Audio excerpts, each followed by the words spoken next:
Chocolate is scrumptious. So you're Nestle in the 1970s. You're the inventor of baby formula, a life-saving creation for babies who, for whatever reason, can't breastfeed from their mothers. But just helping moms who can't breastfeed isn't enough. It's such a small segment of the population. It's such a small customer base. How are you ever gonna make a fortune with that? Never!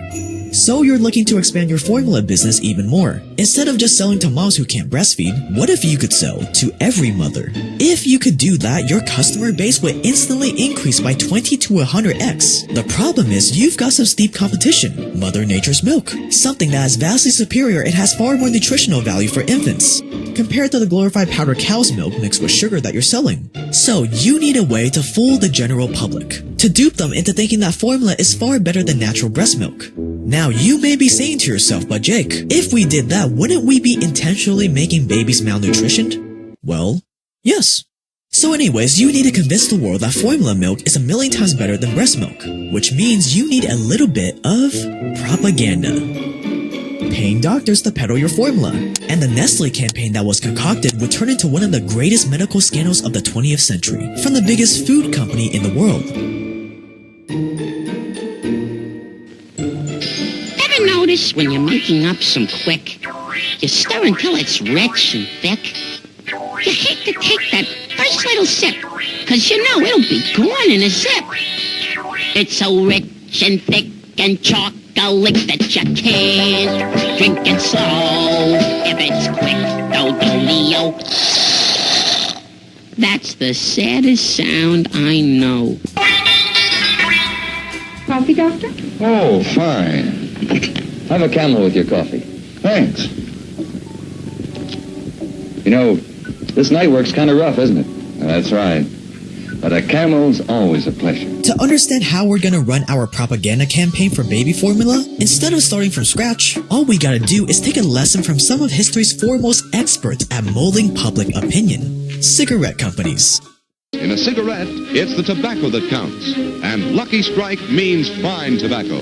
See, contrary to the symbol of death and disease it is today, once upon a time in the early 1900s, cigarettes were a cultural icon of sophistication, glamour, and sexual allure. A highly prized commodity for 1 out of every 2 Americans. And how did cigarette companies achieve this symbol of sophistication? With things like full-color magazine ads with respectable-looking doctors in white coats, puffing away with slogans like "More doctors smoke Camels than any other cigarettes." An early example of an influencer campaign. Why? Because who do people look up to when it comes to what they consume? Doctors. Who do people look up to determine what's cool? Celebrities. We know with mathematical certainty that large numbers of people will follow the advice of their doctors because we understand the psychological dependence men have on their physicians. So if our goal is to get mothers to choose baby formula over their own breast milk, all we gotta do is to get their doctors to tell them to. So you start Nestle's 1970s influencer campaign to basically get doctors to say, formula good, breast milk bad. You pay doctors and nurses to suggest your formula as an alternative to breast milk? And in places like Asia and Africa, you even hire saleswomen, dress them up like nurses, and get them to hand out free samples and medical advice. And you make sure that these free samples are just big enough that by the time they run out, these mothers would have stopped making breast milk naturally, cementing a profitable, loyal customer. Who cares if Africa, one of your biggest markets, has polluted water? Who cares if most of the moms using your formula don't know that they need to boil the water first to prevent the bacteria in the water from making their babies sick? Who cares if it's estimated that babies who are fed formula in unhygienic conditions are between 6 to 25 times more likely to die of diarrhea and 4 times more likely to die from pneumonia compared to breastfed babies? But that's not your fault, obviously. You print the instructions on the package and they're responsible for reading them, even if they're illiterate. But then you run into a problem. Powdered cow's milk, sugar, and vegetable oil aren't even close to real breast milk. It contains none of the stuff that can help babies fight off diseases or build natural immunity. It doesn't even contain enough nutrients to keep a baby healthy. And in 1978, Nestle executives were even brought before the US Senate to explain why all these babies were dying or getting sick because of their formula milk. Would you agree with me that your product should not be used where there is impure water? Yes or no? We give all the instructions. Just answer. What is your position? Of course not, but we cannot cope with that.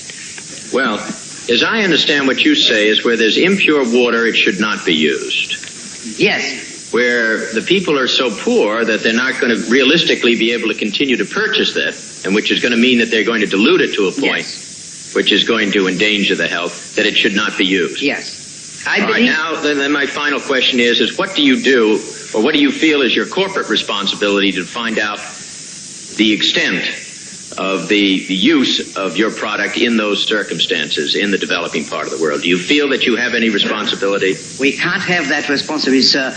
May I make a reference to... You can't have that responsibility? No. So by 1981, the World Health Organization set new regulations where you can no longer compare breast milk with formula alternatives.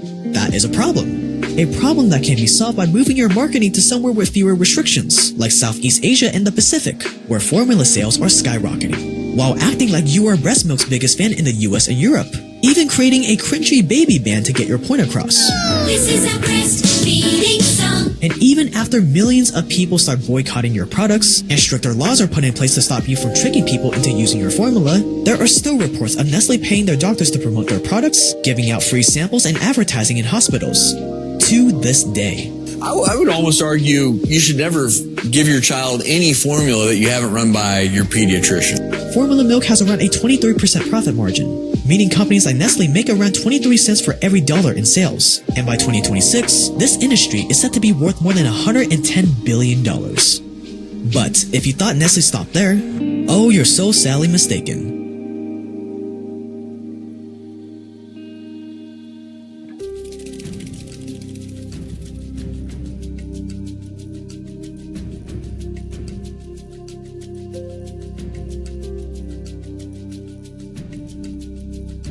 What is the number one thing humans need to survive?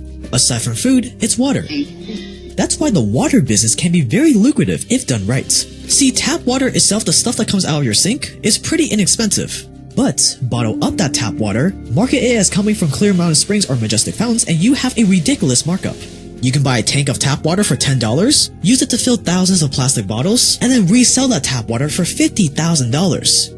For one tanker load, Nestle pays $10. Once bottled, the same water costs $50,000.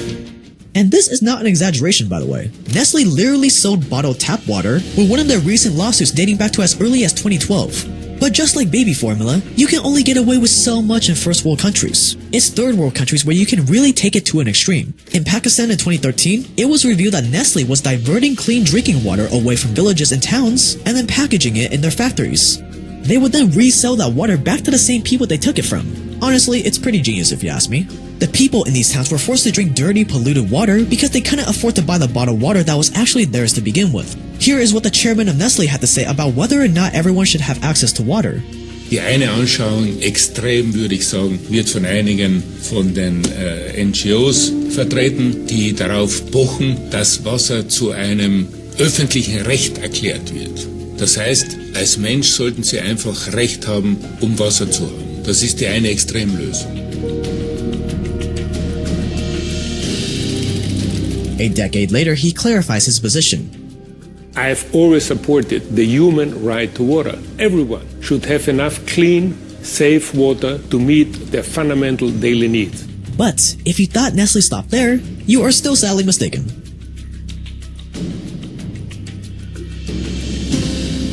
Dad says he can pick his favorite chocolate blindfolded.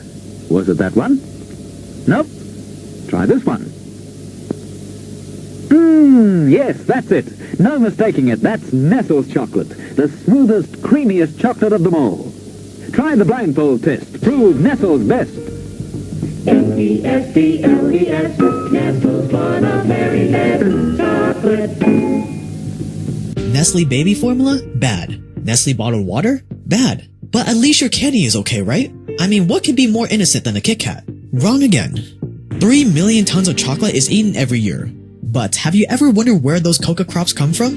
Well, a good chunk of it is grown in Africa, including the ones used by Nestle, which can involve a lot of child slavery and forced labor. Chocolate is one of the products Nestle is most famous for. Kit Kat Bar 1 and the Milky Bar are all Nestle chocolate bars. And let's face it, coca is expensive. You have to bring it all the way from Africa, which is already eating into your profits. So what do? You tap into the cheap labor market. More specifically, you start buying coca beans from farms that use forced child labor to harvest the beans. And it was all going according to plan until the year 2000, when a report came out that Nestle, Cadbury, and Mars were all guilty of buying blood coca, and that they knew about it all along. Nestle promised to free its chocolate candy from slave labor by 2005. It missed that deadline. And all the deadlines after that. The excuse? Quote, the use of child labor in our coca supply chain goes against everything we stand for, end quote, says Nestle Executive Vice President of Operations Jose Lopez. Quote, no company sourcing coca from the Ivory Coast can guarantee that it doesn't happen, but we can say that tackling child labor is a top priority for the company, end quote. Which obviously made people even angrier. So to placate the masses, you collected all the coca you can find from farms that don't use child labor and made Kit Kat. You slap a fair trade label on it, and it becomes a symbol of a reformed, caring Nestle. All the while, you still continue using dirty coca for all your other candy. And when trends change from being morally correct to being environmentally correct, you switch to a much cheaper alternative. An environmentally friendly label that takes less effort, money, and resources, and diverts attention away from your shady supply chain. But if you thought Nestle stopped there, you are yet again sadly mistaken.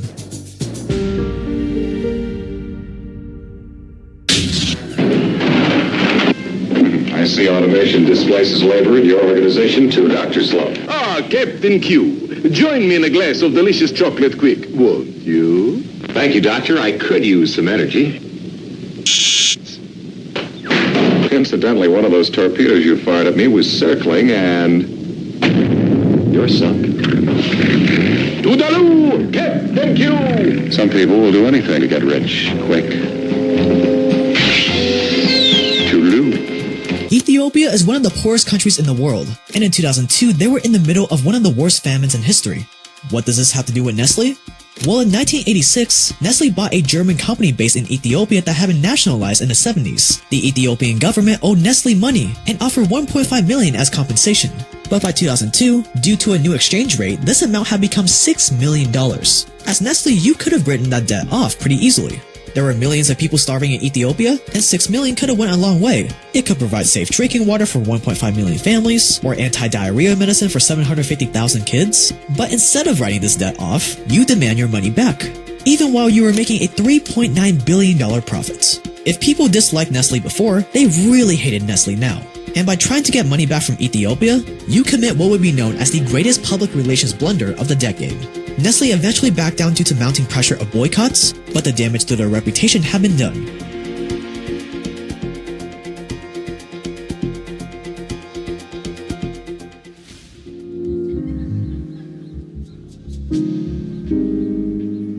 Today, Nestle is the biggest food company in the world. Even after years of controversial tactics to say the least, no one can deny the international need for water, formula milk, and yes, even chocolate. And they've done a pretty good job of keeping their shady past under wraps, so people are still buying products from their almost 2,000 different brands. Nestle operates in 190 countries, employs almost 300,000 people, and has 376 factories worldwide. Nestle is one of the best employers in Europe, and a powerhouse of a food company. A food company where even Nestle has admitted that 60% of its products aren't even healthy.